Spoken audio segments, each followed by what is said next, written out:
भाद्रपद माह की पूर्णिमा से पितृपक्ष की शुरुआत होती है जो आश्विन माह की अमावस्या तिथि पर समाप्त होते हैं। पितृपक्ष का आखिरी दिन सर्वपितृ अमावस्या के रूप में मनाया जाता है। इसे पितृ विसर्जन अमावस्या के नाम से भी जाना जाता है। यह अमावस्या पितरों के लिए मोक्षदायिनी अमावस्या मानी जाती है। पितृपक्ष में सर्व पितृ अमावस्या को सबसे अधिक महत्वपूर्ण माना जाता है। इस दिन श्राद्ध पक्ष का समापन होता है और पितृलोक से आए हुए पितृजन अपने लोक लौट जाते हैं। पितृ विसर्जन अमावस्या के दिन ब्राह्मण भोजन तथा दान आदि से पितृजन तृप्त होते हैं और जाते समय अपने पुत्र पौत्रों और परिवार को आशीर्वाद देकर जाते हैं। तो आइए जानते हैं आखिर क्या है सर्व पितृ अमावस्या से जुड़ी पौराणिक कथा। देवताओं के पितृगण अग्निश्वात और बर्हिष्यपद जो सोमपथ लोक में निवास करते हैं उनकी मानसी कन्या अक्षौआ नाम की एक नदी के रूप में अवस्थित हुई। मत्स्य पुराण में अक्षौ सरोवर और अक्षौआ नदी का जिक्र मिलता है जो कि कश्मीर में स्थित है।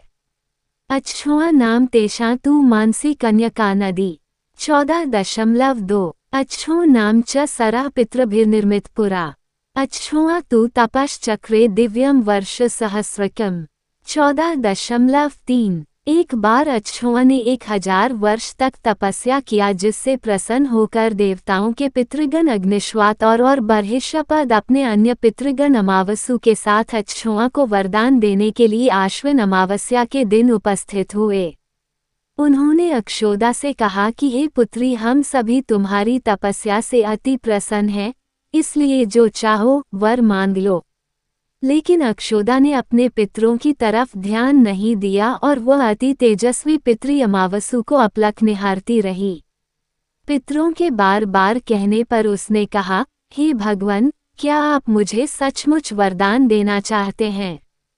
इस पर तेजस्वी पितृ अमावस्या ने कहा, हे अक्षौदा, वरदान पर तुम्हारा अधिकार सिद्ध है, इसलिए निस्संकोच कहो। अक्षौदा ने कहा, भगवान, यदि आप मुझे वरदान देना ही चाहते हैं तो मैं तत्क्षण आपके साथ रमन कर आनंद लेना चाहती हूँ। अक्षौदा के इस तरह कहे जाने पर सभी पितृ क्रोधित हो गए। उन्होंने अक्षौदा को श्राप दिया कि वह पितृलोक से पतित होकर पृथ्वी लोक पर जाएगी। पितरों के इस तरह श्राप दिए जाने पर अक्षौदा पितरों के पैरों में गिरकर रोने लगी। इस पर पितरों को दया आ गई।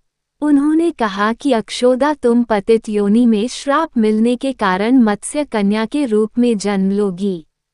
पितरों ने आगे कहा कि भगवान ब्रह्मा के वंशज महर्षि पराशर तुम्हें पति के रूप में प्राप्त होंगे। तुम्हारे गर्भ से भगवान व्यास जन्म लेंगे। उसके उपरांत भी अन्य दिव्य वंशों में जन्म लेते हुए तुम श्राप मुक्त होकर पुनः पितृलोक में वापस आ जाओगी।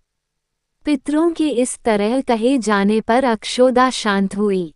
अमावस्या के ब्रह्मचर्य और धैर्य की सभी पितरों ने सराहना की एवं वरदान दिया कि यह अमावस्या की तिथि अमावस्या के नाम से जानी जाएगी। जो प्राणी किसी भी दिन श्राद्ध न कर पाए वह केवल अमावस्या के दिन श्राद्ध तर्पण करके सभी बीते 14 दिनों का पुण्य प्राप्त करते हुए अपने पितरों को तृप्त कर सकते हैं। तभी से प्रत्येक माह की अमावस्या तिथि को सर्वाधिक महत्व दिया जाता है और ये तिथि सर्वपितृ श्राद्ध के रूप में भी मनाई जाती है। उसी पाप के प्रायश्चित हेतु कालांतर में यही अक्षौआ महर्षि पराशर की पत्नी एवं वेदव्यास की माता सत्यवती बनी थी। तत्पश्चात समुद्र के अंशभूत शांतनु की पत्नी हुई और 2 पुत्र चित्रांगद तथा विचित्र वीर्य को जन्म दिया था। इन्हीं के नाम से कलयुग में अष्ट का श्राद्ध मनाया जाता है।